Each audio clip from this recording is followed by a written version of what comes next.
والصلاة والسلام على نبي المصطفى وعلى آله وأصحابه ومن وافى ومن اتبعه. أشهد أن لا إله إلا الله وحده لا شريك له وأشهد أن محمدا عبده ورسوله لا نبي بعده. Baik para hadirin, pada malam hari ini kita akan melanjutkan kajian tafsir dari Al-Qur'anul Azim, mengambil surat Al-Ikhlas yang sebelumnya kita sudah bahas surat An-Nas dan Al-Falaq. Maka sekarang surat Al-Ikhlas diambil dari tafsir Al-Qur'anul Azim karangan Syekh Muhammad Ibnu Katsir. Mungkin kita semua tidak asing ya, atau tidak sudah menjadi viral gitu, sudah menjadi sesuatu yang lazim di tengah-tengah masyarakat, terutama di Indonesia. Surat Al-Ikhlas ini merupakan surat yang favorit bagi para imam-imam, baik di kampung maupun di imam-imam lainnya. Kenapa? Yang pertama memang suratnya pendek, cuman berapa ayat? 4 ayat, dan ini kandungannya sangat luas, kandungannya sangat dalam. Bahkan banyak hadis-hadis Nabi Muhammad SAW yang memberikan keutamaan luar biasa kepada surat Al-Ikhlas ini. Jadi salah satu keutamaannya, sebelum kita kaji lebih dalam, bahwa Rasulullah pernah suatu ketika menegur Aisyah, istrinya, untuk membaca Al-Quran sebelum tidur. Wahai Aisyah, sebelum tidur hatamkan Quran. Apa jawaban Aisyah? Mana mungkin ya Rasul, saya menghatamkan Al-Quran karena waktunya sangat sedikit. Yang namanya mau tidur itu kan paling 5 menit, 10 menit suruh ngapalin, suruh baca Al-Quran secara total. Gak bisa ya Rasul, saya kalau sebelum tidur suruh ngatamin Quran. Maka Rasulullah pun mengatakan, maukah kamu aku ajarkan? Mau ya Rasulullah. Maka Rasulullah mengatakan, bacalah surat Al-Ikhlas 3 kali setiap malam, maka engkau laksana membaca Al-Quran keseluruhan. Karena surat Al-Ikhlas adalah, membaca sekali surat Al-Ikhlas itu pahalanya membaca 1/3 Al-Quran. Jadi kalau membaca 3 kali, maka dianggap khatam gitu. Nah, banyak hadis lain juga mengatakan, barang siapa yang membaca Al-Quran 10 kali, membaca surat Al-Ikhlas 10 kali, maka Allah akan buatkan rumah di dalam surga. Itu hadis juga. Jadi kandungannya banyak sekali orang yang mendawamkan untuk membaca surat Al-Ikhlas. Jadi nanti bisa kita praktekkan sebelum tidur baca Al-Ikhlas berapa kali, Bu? 3 kali. Maka kita laksana membaca Al-Quran, khatam Al-Quran dalam setiap malam. Terus kalau pengen surga, pengen rumah di dalam surga, maka bacalah 10 kali. Ini ada hadisnya, Maka bisa kita amalkan. Baik, kita akan langsung masuk ke surat Al-Ikhlas. Surat Al-Ikhlas ini merupakan surat yang ke-112 ya. 114-nya An-Nas, 113-nya Al-Falaq, 112-nya Al-Ikhlas. Penamaan surat biasanya itu diambil dari lafaz atau kalimat yang ada di dalam surat tersebut. Apakah itu di awal, di tengah, atau di akhir. Contoh yang di awal. Ada satu surat yang awalnya bunyinya Yasin. Maka ini dijadikan surat Yasin, diambil dari lafaz pemulanya. Ada nanti nama surat yang diambil dari tengah-tengah surat itu. Contoh, alam nashrah laka sadrak. Alam nashrah laka sadrak. Maka dari alam nashrah laka sadrak diambil kalimat nashrahnya. Maka namanya surat Al-Insyirah, diambil dari tengah-tengah ayat. Nanti ada ayat yang diambil dari ujung suratnya, atau nama surat tapi diambil dari ujungnya. Contohnya surat An-Nas. Minal jinnati wan nas. Diambillah nama surat itu. Tetapi tidak berlaku untuk surat Al-Ikhlas. Nah, ini uniknya. Di awal tidak ada kalimat ikhlas, di tengah tidak ada kalimat ikhlas, di akhir suratnya pun tidak ada ikhlas. Tapi kalau dikasih nama surat Al-Ikhlas. Ingat Ibu, memahami ikhlas dalam bahasa Al-Quran itu belum mencakup memahami ikhlas menurut bahasa Indonesia.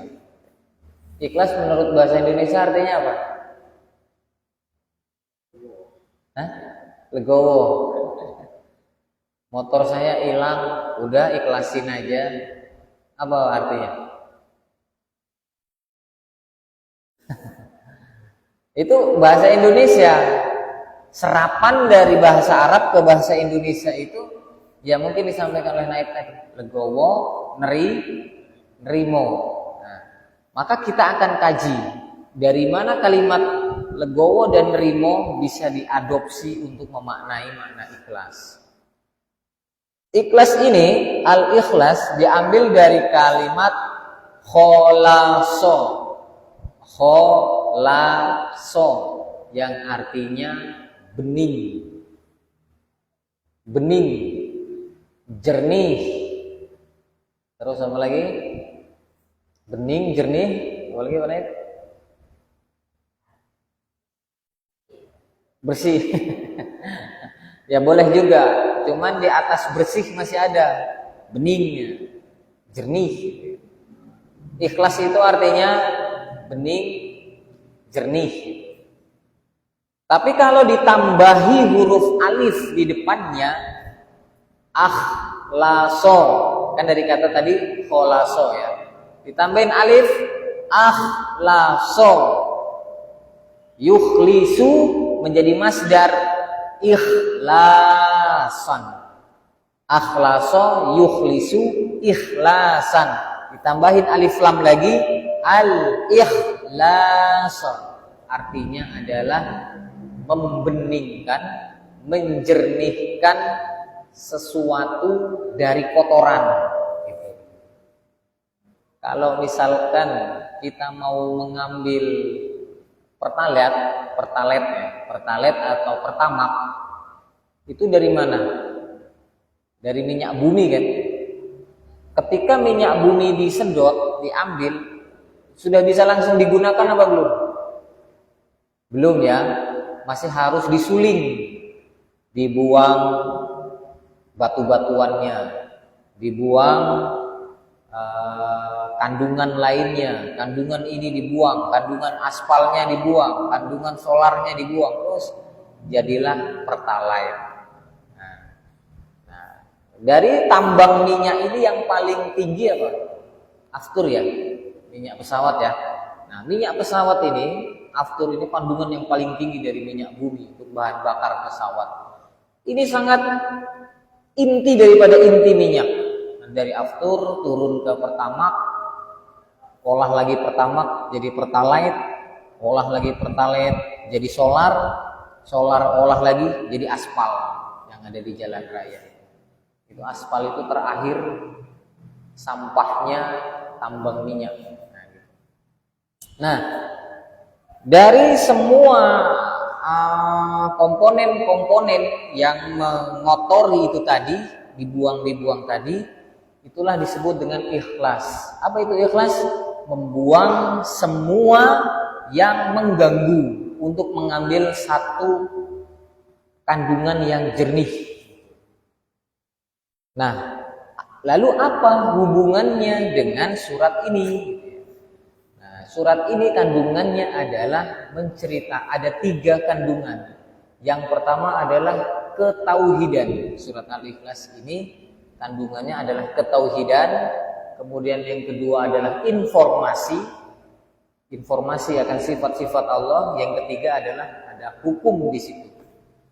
Nah, hubungan daripada nilai-nilai kemurnian maksudnya adalah surat Al-Ikhlas ini berisikan tentang memurnikan akidah dari Tuhan-Tuhan yang lain.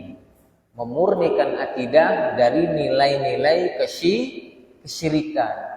Artinya orang yang sudah ikhlas, dia tidak mungkin lagi terganggu oleh sesuatu yang mengotori gitu. Ketika kita ikhlas beragama Islam, maka kita tidak boleh lagi syirik. Karena syirik mengganggu, mengotori keyakinan kita kepada Allah.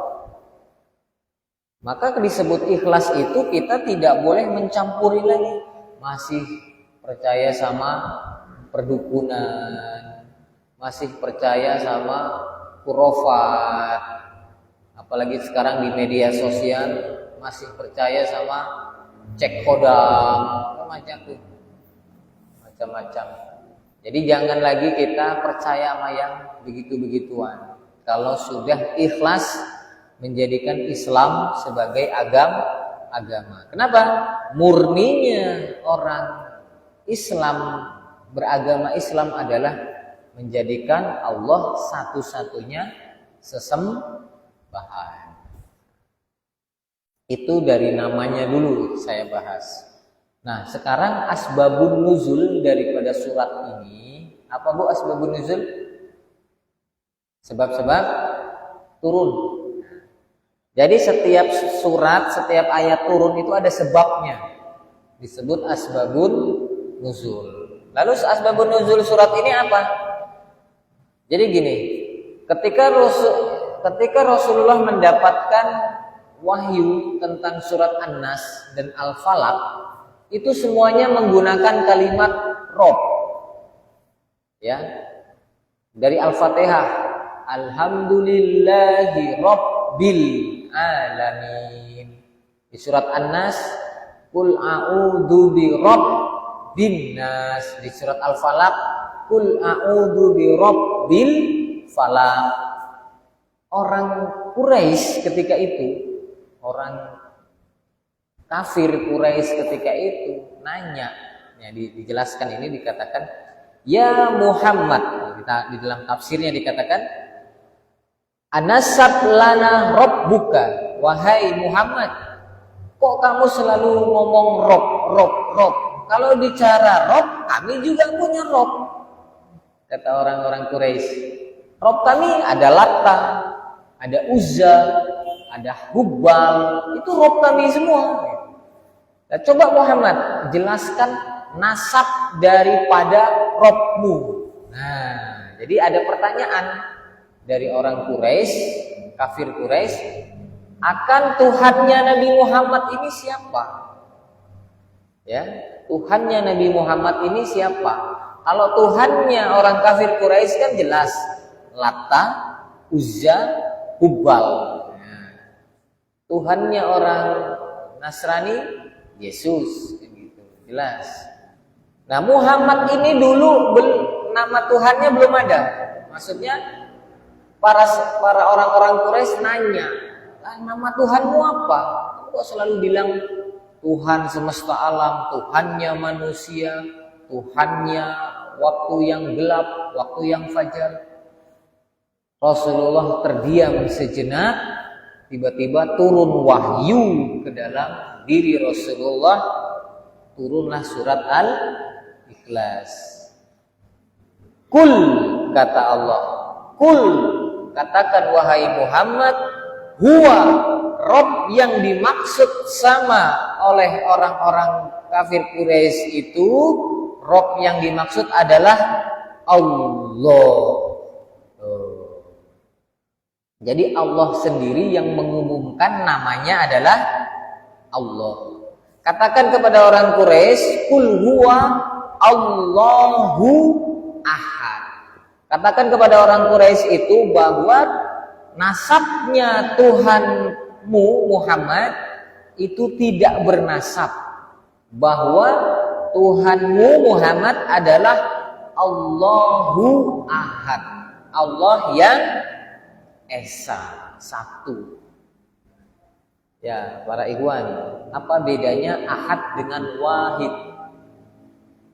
Wahidun artinya satu. Kalau ahadun, qul huwallahu ahad. Ahad artinya satu juga ya. Bedanya mana? Wahidun bisa dua. Wahidun bisa? Benar. Kalau wahidun itu ada isnani, ada satu, ada dua, ada tiga. Tapi kalau ahad nggak ada duanya, satu-satunya. Nah, gitu pemahamannya.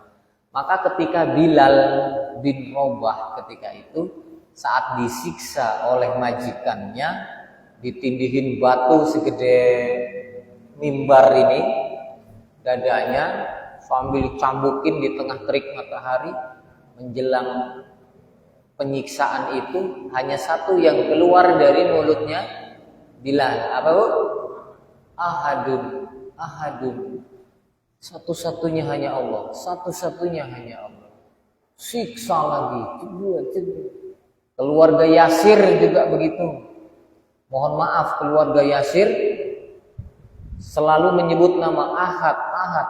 Ditombak ibunya Yasir dari tengkuknya, mohon maaf, tombak itu keluar dari lubang kemaluannya.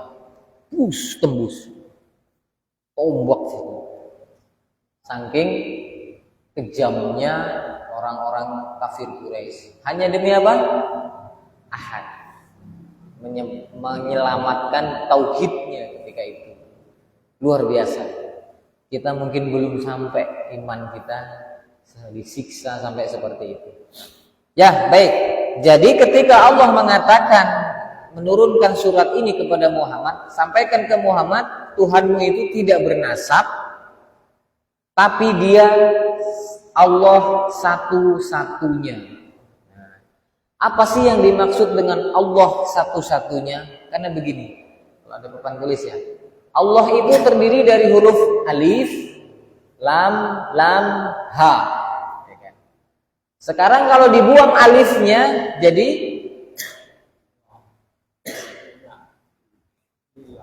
lillah. Artinya apa? Allah juga kan? Ada alifnya namanya Allah, dibuang alifnya namanya tetap Allah. Lillahi ma fis samawati wal ardh.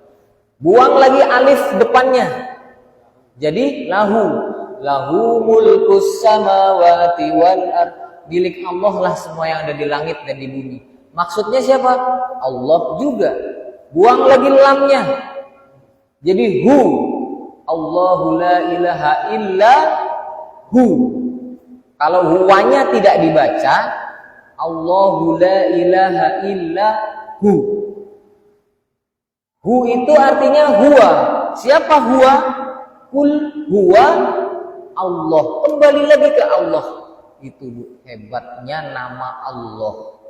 Mau dibuang huruf apapun tetap Allah. Maka satu-satunya, nggak ada duanya. Mohon maaf, saya silent kan.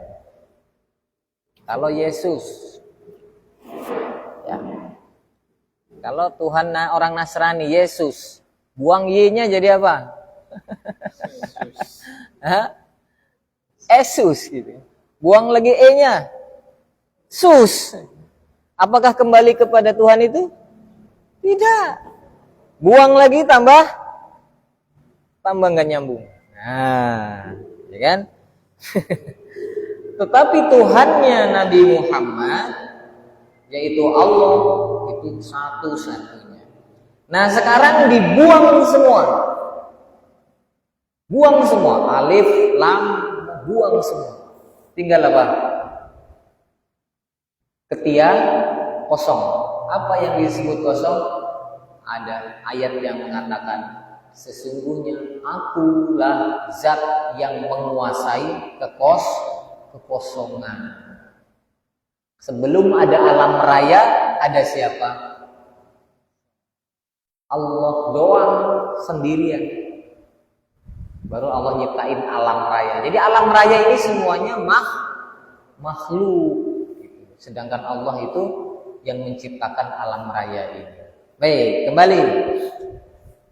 Wahai Muhammad, sampaikan kepada kafir Quraisy tadi bahwa Tuhanmu adalah Allahu Ahad. Allah yang Maha Esa. Esa itu artinya satu-satunya. Allahus Somad. Allah tempat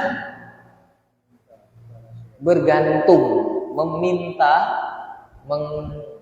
mengharap gitu. Jadi ketika sudah menjadikan Allah satu-satunya sesembahan, satu-satunya Tuhan, maka nggak boleh lagi ngarep sama yang lain.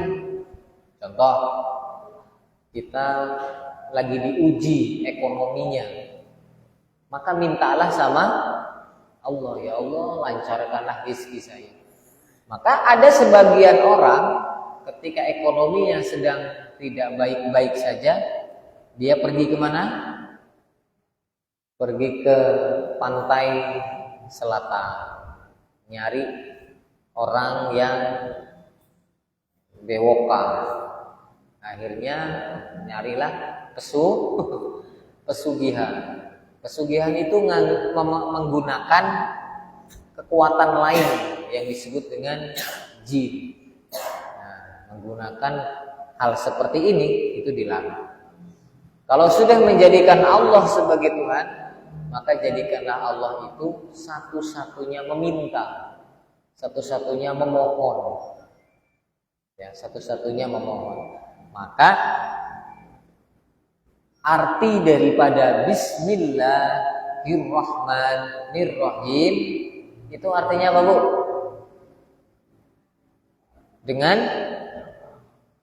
Dengan menyebut apa hanya nama saja? Nah, kalau di terjemahan dengan menyebut nama Allah. Esensinya apa sih, Bu? Kalau orang sudah bismillah. Saya buat contoh ya. Saya bilang ke Naib, tolong dong setiap hari apa ya? Setiap hari Senin, gimana cara enaknya ya? Ini supaya pengaruhnya Allah gitu ya, menyontohkannya. Atau gini aja, Naib. Mohon maaf Naib, nanti habis sholat isya,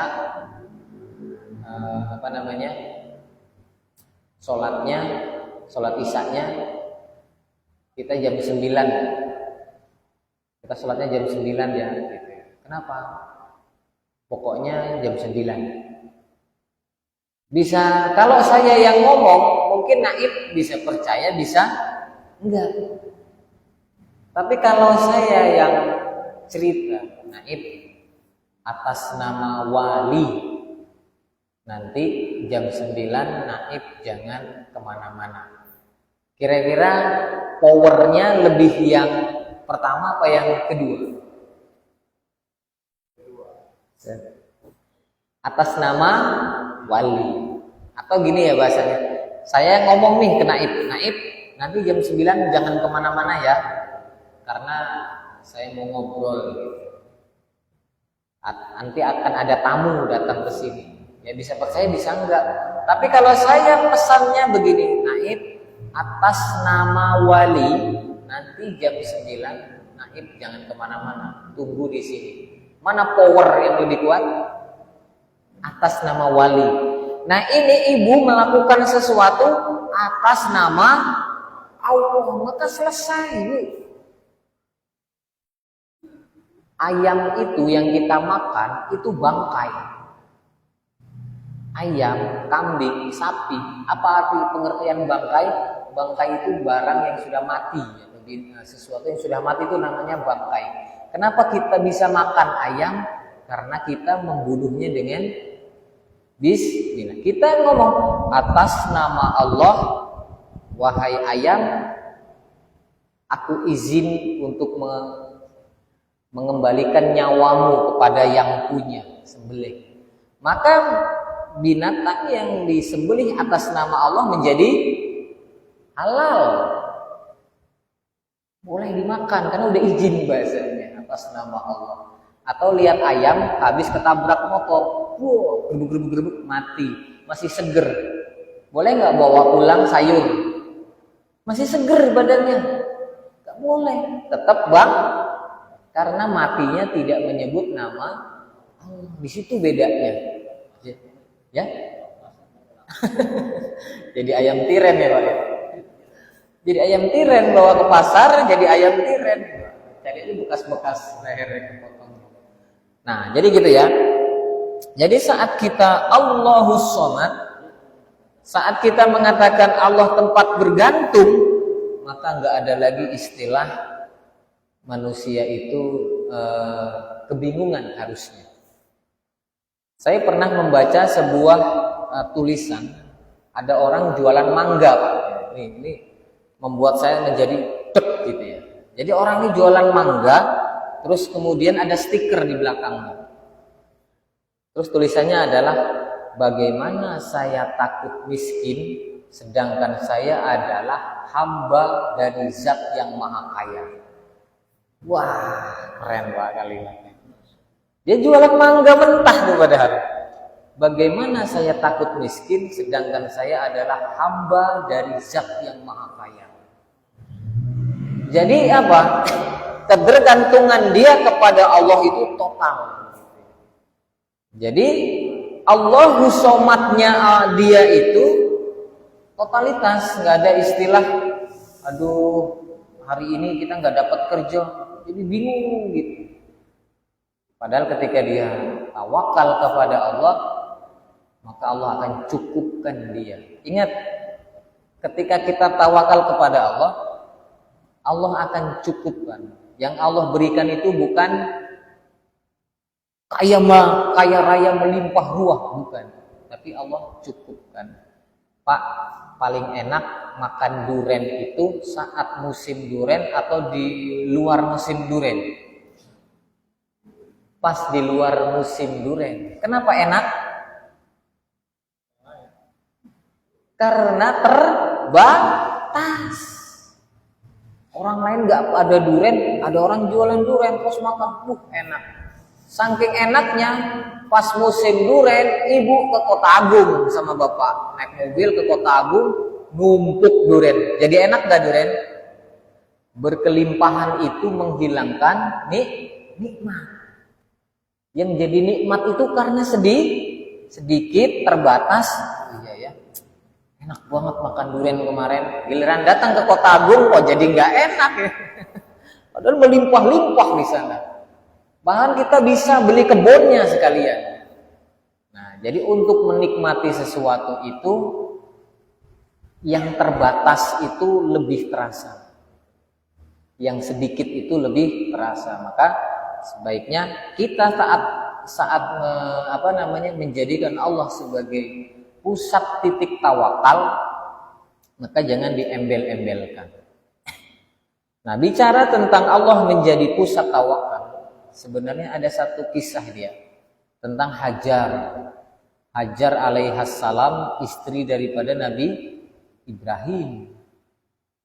Bayangin Bu, Hajar itu habis ngelahirin cuman dikasih bekal air minum sebotol sama segenggam kurma, ditaruh di tengah padang pasir, yang tidak ada sumber kehidupan di dalam. Nggak ada pohon-pohonan, nggak ada batu-batu yang besar untuk nutupin. Tiba-tiba Ibrahim pulang aja. Terus Ibrahim Hajar nangis kan, gimana ini bayi masih merah, bekalnya habis, minum habis, kurma habis. Otomatis ketika wanita sedang menyusui nggak ada yang dimakan, asinya ikut habis.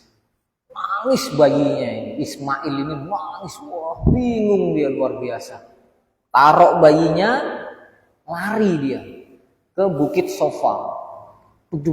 Tujuannya untuk apa? Berharap sama manusia. Siapa tahu ada kabilah lewat. Ada enggak? Enggak ada. Lari lagi ke Bukit Marwa. Berharap siapa tahu ada musafir lewat, bisa minta airnya sedikit. Enggak ada juga. Bolak-balik sampai 7 kali. Kenapa? Di hati Hajar masih ada berharap sama makhluk manusia. Tapi karena Hajar sudah lelah, di puncak titik kelelahan, bayi Ismail pun sudah gemeteran, kehausan dan kelaparan. Lalu dia mengatakan, ya Allah, aku pasrah jika memang nyawaku harus mati di sini bersama putraku. Aku pasrah ya Allah, tapi aku yakin engkau punya rencana dari engkau meletakkan kami di sini. Puncak tawakal, tiba-tiba tumit Ismail yang lembut, lemah, kecil, menggeser-geser pasir dalam pangkuan, membuncah air yang nggak bisa dibendung ketika itu. Hasil dari apa?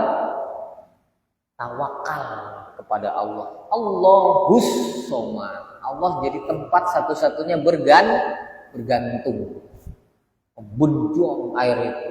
Bahkan dalam sebuah hadis dikatakan, sekiranya Hajar tidak menyumpal itu air itu, maka bumi ini akan tenggelam sama air Zam-Zam.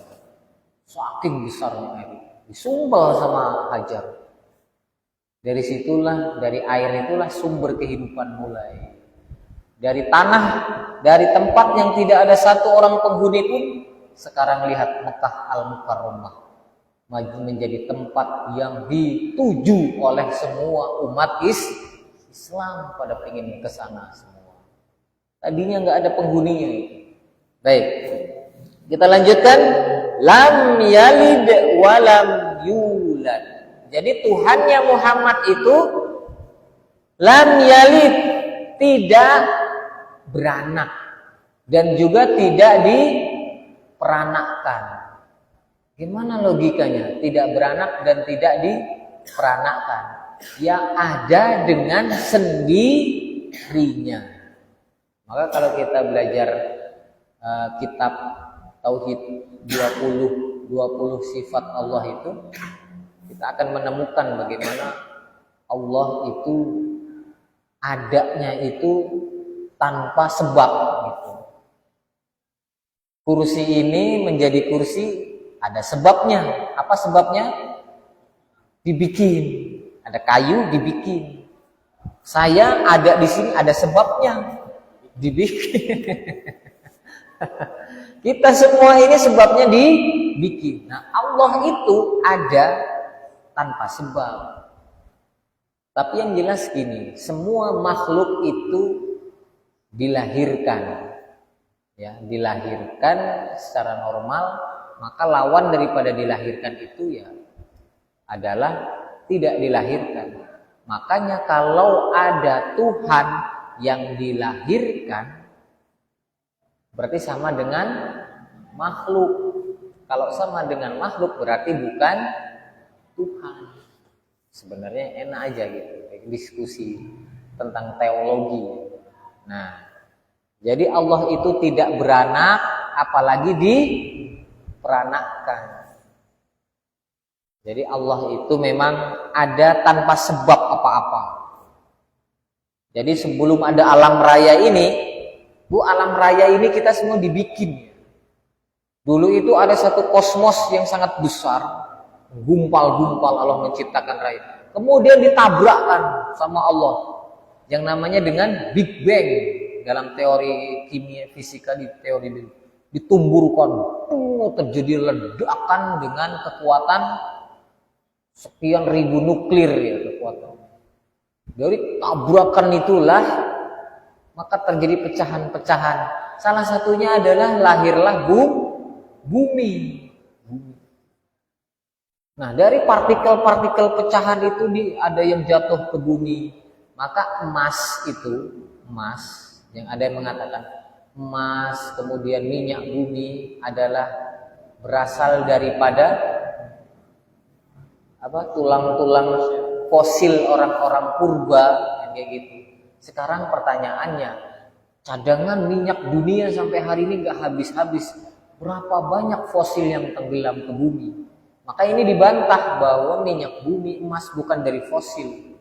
Memang karunia yang Allah turunkan dari cipratan Big Bang waktu ledakan itu. Maka emas, partikel litium, kemudian magnet pada jatuh ke bumi, maka bisa diambil, ditambang untuk diambil emasnya. Nah, sebagian teorinya seperti itu. Baik, ketika semua ini ada, berarti ada yang menciptakan. Berarti ada yang menciptakan. Sistematis lagi, luar biasa. Nah, lalu yang terakhir, walam yakul lahu kufuwan ahad. Di sini dijelaskan la ahadun, tidak ada satupun kekuatan yang bisa menyamai Allah Subhanahu wa taala. Tidak ada yang bisa menyamainya. Apapun itu. Ya, apapun itu enggak ada yang bisa menyamai kekuatan Allah, rahmat Allah. Dari sini kita tunduk bahwa Allah adalah satu-satunya zat yang nilai-nilai sifat-sifat Allah itu sangat lengkap sekali.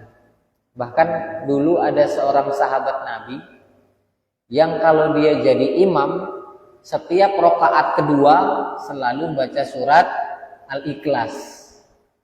Kemudian para sahabat jengkel, kok kamu setiap rakaat kedua selalu baca Al-Ikhlas? Kenapa? Nah, emang kenapa? Diaduin sama Rasulullah. Rasulullah, ini orang ini kalau imam setiap rakaat kedua selalu baca Al-Ikhlas, nggak pernah baca surat yang lain. Ditanya sama Rasulullah, kenapa kamu nggak mau ganti surat Al-Ikhlas terus? Demi Allah ya Rasul, saya itu mengagumi sifat-sifat Allah. Yang pertama, Allah itu satu, tidak ada duanya. Kebayang sama saya bagaimana satu itu tidak ada duanya. Wah, luar biasa. Yang kedua, Allah tempat bergantung. Apapun permasalahan bisa diselesaikan oleh Allah Subhanahu wa taala. Tidak beranak dan tidak pula diperanakkan. Kemudian tidak ada satupun yang menyamainya. Itu bagi saya itu luar biasa dan saya suka sekali sama surat ini. Makanya saya nggak mau ganti surat. Setiap rakaat kedua saya selalu membaca surat Al-Ikhlas. Apa jawaban Rasulullah? Maka barang siapa membaca surat Al-Ikhlas 10 kali, Allah akan buatkan istana, rumah di dalam surga. Masya Allah, ini luar biasa. Jadi nanti kandungan daripada surat Al-Ikhlas ini pun sangat mengagumkan gitu. Bahkan dikatakan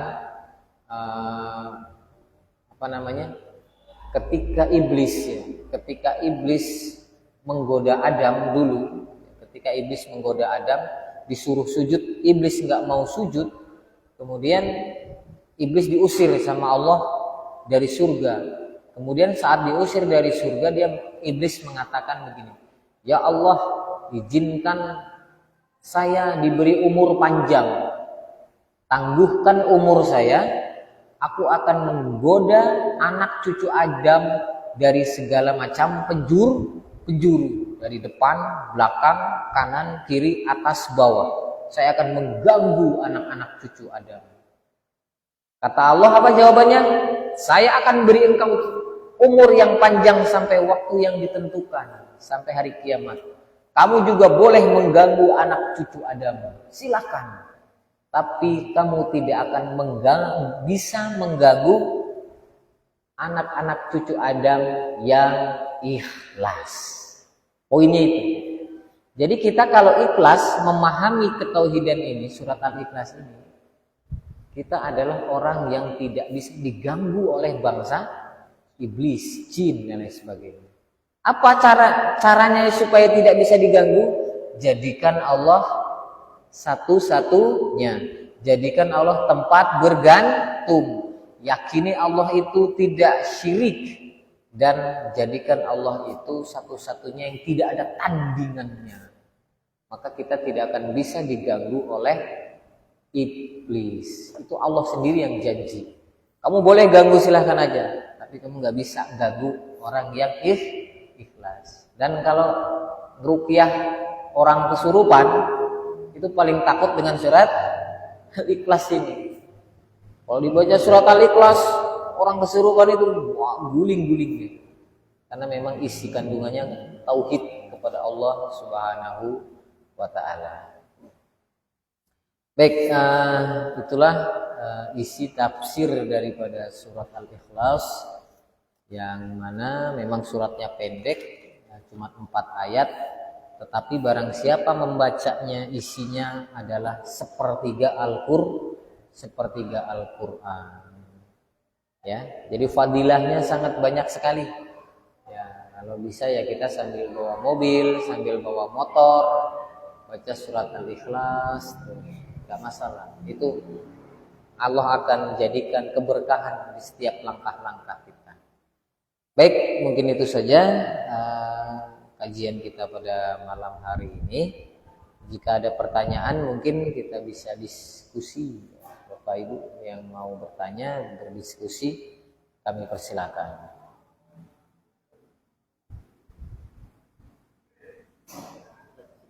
Ya. Waalaikumsalam warahmatullahi wabarakatuh. Tawakal dan ikhtiar. Kalau tadi kita dengar bersama, ada ikhtiar dari Nabi Ismail, yang kemudian ibundanya juga akhirnya bertawakal setelah berusaha berikhtiar gitu. Jadi korelasi antara tawakal dengan ikhtiar tadi itu bagaimana? Ya.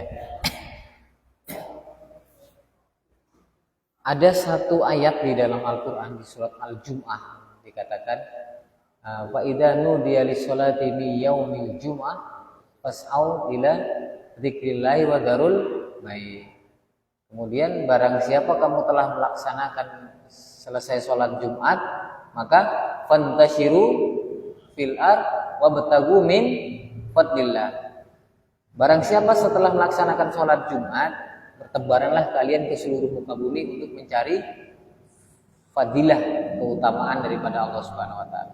Sebagian ulama mendefinisikan ini adalah ikhtiar. Ikhtiar mencari rizki, ikhtiar bekerja, ikhtiar berusaha. Jadi setelah sholat itu kita disuruh kerja, suruh ikhtiar. Jadi begini, tingkatan manusia itu beda-beda, Pak. Tingkatan manusia itu beda-beda. Maka ikhtiar dan tawakal seseorang juga beda-beda. Saya akan beri satu contoh tentang kisah 4 mazhab Imam Syafi'i dan Imam Malik, gurunya. Suatu hari Imam Syafi'i diskusi dengan Imam Malik, ya kan? Bahwa rizki itu harus dicari. Imam Syafi'i kekeh, rizki itu harus dicari, ikhtiar. Oh gitu, iya. Kata Imam Malik apa? Rizki itu nggak perlu dicari, cukup tawakal kepada Allah, rizki datang sendiri. Nggak percaya saya. Itu mana mungkin kalau kita nggak macul, mana mungkin bisa nanam kan gitu. Memang logis begitu. Imam Syafi'i itu logis. Nggak mungkin kita nggak ikhtiar nggak dapat rizki. Kata Imam Malik bisa. Nggak harus ikhtiar pun bisa dapat rizki. Sudahlah, nggak selesai diskusinya waktu itu. Imam Syafi'i pulang. Saat pulang, dia ngelihat ada orang lagi panen kurma, anggur. Terus Imam Syafi'i dipanggil. Syafi'i, bisa bantu saya nggak? Panggulin ini ke pinggir. Oke, panggulin sambil metikin, anggur. Selesai, maaf Imam Syafi'i, ini saya kasih upah daripada bantuin kami. Dikasihlah segembong anggur. Begitu mau pulang, habis kau Imam Malik. Inilah yang disebut dengan rizki. Saya akan bantah teorimu, dan gitu. Datang lagi ke pondoknya Imam Malik. Imam Malik, assalamualaikum. Waalaikumsalam. Imam Malik, saya mau membuktikan teori saya bahwa rizki itu harus dicari. Nih buktinya, saya bawa kurma. Saya dapat kurma ini hasil upah daripada saya bantuin orang lagi panen kurma. Saya dikasih begini. Oh gitu, iya. Nih sebagian buat kamu. Nah, lalu Imam Malik mengatakan, padahal tadi saat kamu pergi itu, dalam hati saya cuman terbesit, cuman kebayang enak banget kayaknya makan anggur merah siang-siang kayak gini. Kamu datang bawa anggur. Saya nggak usaha, saya cukup tawakal, saya cukup niat, anggur itu datang kepada saya. Gimana coba menyikapi rizki dan ikhtiar, tawakal dan ikhtiar seperti ini? Nah, caranya adalah kita mesti paham level Imam Syafi'i dan Imam Malik ini beda. Jadi level orang yang berikhtiar berarti ketika itu masih level Imam Syafi'i. Artinya mohon maaf ya, kita mesti membuka hati bahwa di hadapan Allah tingkat ketakwaan dan keimanan seseorang itu beda-beda. Saat seseorang memang tawakalnya kayak Imam Malik ini, tingkat ya kalau bahasa tasawufnya, tingkat hakikat dan ma'rifatnya sangat tinggi kepada Allah. Maka cukup niat saja datang itu rizki. Mungkin ibu-ibu atau bapak-bapak pernah ya, cuman terlintas saja, ya Allah pengen makan bakso. Tiba-tiba tetangganya ngasih bakso. Pernah nggak ngalamin begitu? Itu ibu perhatiin, ketika ibu ngalamin seperti itu tingkat keimanannya seperti apa? Pas saat keimanan tingkat tinggi itu rezeki cuma lewat dalam hati saja datang. Saya juga pernah ngalamin, enak banget ini kayaknya kalau hujan-hujan kayak gini makan bakso. Nggak tahunya tetangga baru pulang dari luar, habis kerja pulang. Tetangga saya beli bakso, dia ke sana kehujanan, kok ngasih ke kita sebungkus. Ya Allah, baru terlintas dalam hati kalau dikasih bakso. Nah, ada tingkatan seperti itu. Maka jadi untuk melihat ikhtiar dan tawakal itu dari contoh Imam Malik dan Imam Syafi'i itu adalah level ke tingkat keimanan dan takwa kita kepada Allah.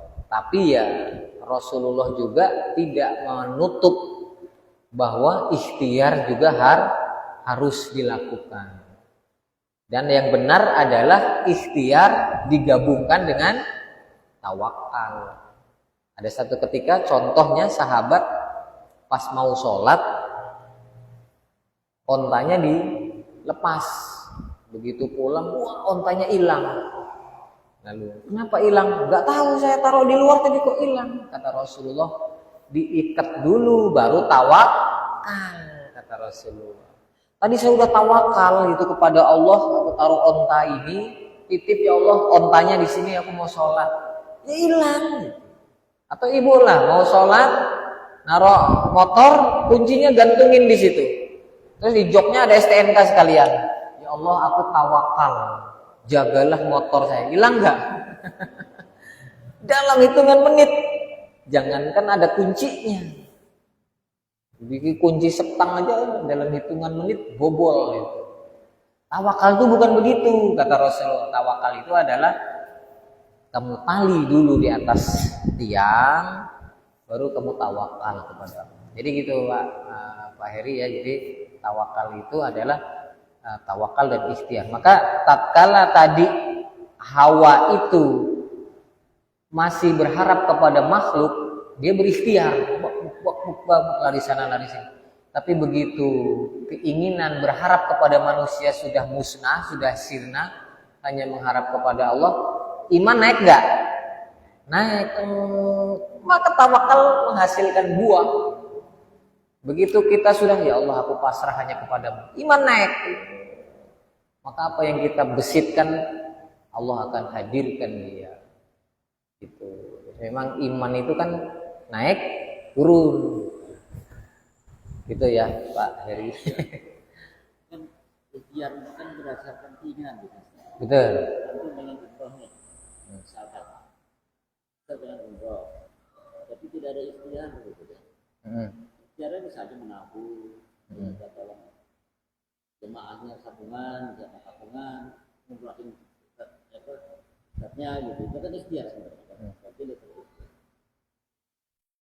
Dan kalau misalkan Ustaz hanya bertawakal saja, ikhtiar, maka mungkin itu. Contoh yang paling ini istri saya yang paling saya cintai itu di belakang. Dia kan nggak berikhtiar. Dia hanya kalau bikin sesuatu minta sama Suami. Iya, jauh-jauhnya pasangannya kan gitu ya. Yang bertanggung jawab terhadap dirinya. Yang berikhtiar kan istrinya kan gitu ya. Suaminya. Ya, suaminya. Yang berikhtiar kan suaminya. Nah, berarti si istri-istri ini, saya disebutkan istri-istri ya. Istri-istri kan hanya berapa ya? Bertawakal saja. Betul ya? Betul. Tanpa ikhtiar kan? Betul lah. Betul. Nah, itu artinya kan bahwasanya perlunya ada penekanan kepada istri-istri itu untuk lebih tingkatkan tawakal kepada Allah. Ya. Doakan gitu saja. Ya betul. Ya, memang begitu.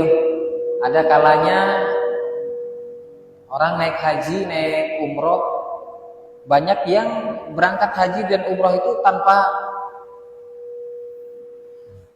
tanpa dia melakukan ikhtiar menabung, bahkan udah menabung bertahun-tahun, udah tinggal berangkat yang gak jadi pun banyak.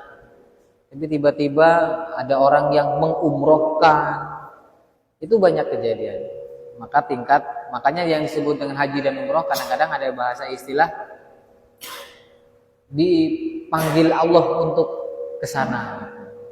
Bukan kita mengikhtiarkan secara total, tetapi ada undangan dari Allah. Tiba-tiba yang tadinya nggak mau haji, ada perintah hadiah untuk dia untuk naik haji, gitu Pak ya. Jadi penekanan kepada para yang ingin melakukan sesuatu, maka yang perlu ditingkatkan itu pertama keimanan supaya bisa menaikkan level tawakal kepada Allah. Oke. Mungkin ada lagi dari muslimat?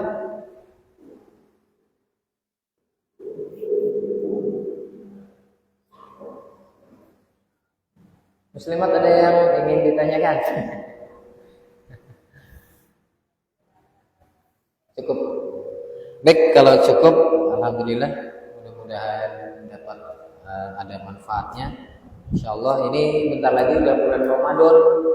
Mungkin kajian ini akan dihentikan ya. Karena memang jam segini jam taraweh nanti. Ramadan insyaallah akan jatuh di bulan Februari di pertengahan gitu ya. Mudah-mudahan nanti instruksi dari Pak Naib apakah mau di 2 minggu ke depan ini mau dilakukan kajian atau dicukupkan, atau nanti informasinya dari Naib ya. Baik, sekian sadanallahu alaikum ajmain. Subhanakallahumma wa bihamdika asyhadu an la ilaha illa anta astaghfiruka wa atubu ilaik. Mohon maaf, assalamualaikum warahmatullahi wabarakatuh.